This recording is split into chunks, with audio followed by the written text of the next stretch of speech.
Christ. It's fixable, so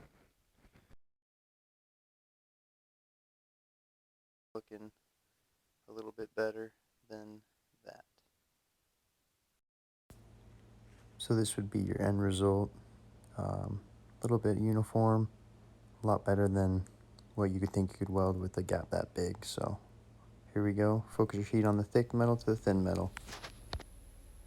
Just start by making a bunch of bridge tacks. So basically just feed the filler into your arc and let it tack and bridge to each side.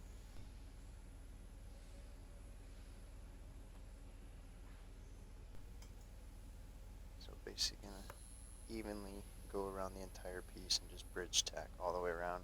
Try and keep it even, try and spread out your heat.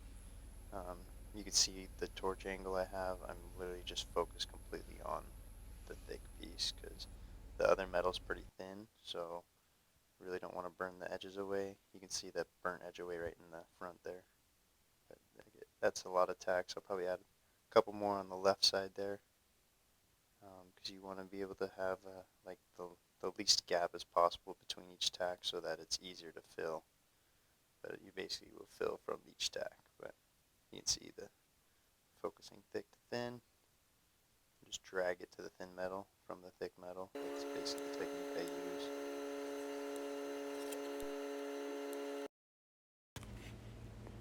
So here's a close-up of the tacks. As you can see, I got a lot.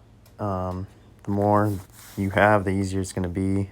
The little cracks in them, that's okay. That's just why you want to spread them out evenly. I'm just going to burn them in and connect each one of those tacks together.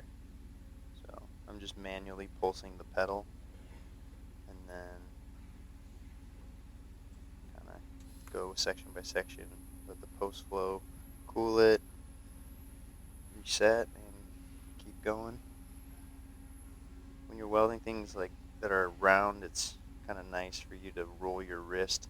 Kind of helps you keep the same arc angle, but it's just stuff you'll learn as you get going on TIG welding.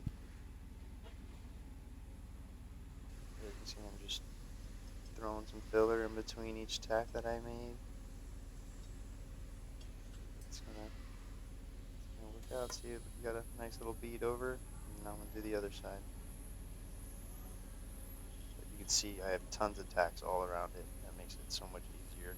Otherwise, you're just going to be chasing the filler rod and creating a little keyhole, and it just becomes such a hassle. So this is just the best technique I've figured out.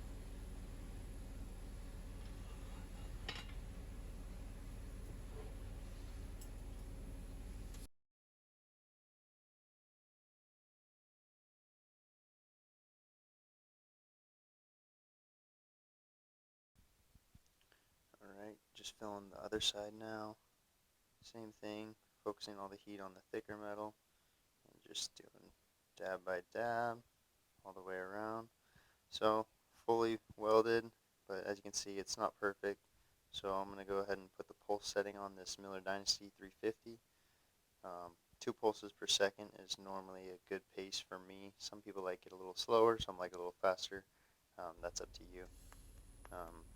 But yeah, then I'll just sit there and all autogenous. I don't add any more filler. There's enough filler on there now. I just want to even out the TIG weld that I created. So slowly autogenously going around. Make sure your post flow, keep your cut there so that the post flow times out. You cool the weld.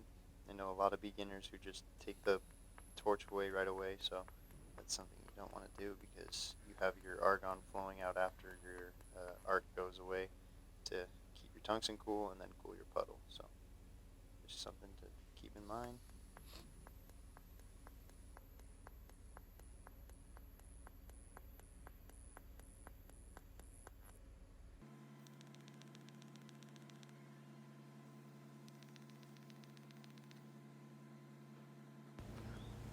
Alright guys, finishing up. A few things to just remember. As many tacks as possible is going to help you to fill that gap. Make sure you have a good post flow, filler rod, everything's correct. And you can finish up with a weld like that. That's the same original joint. I didn't change anything. It just takes a little patience, a little practice, and you can do it.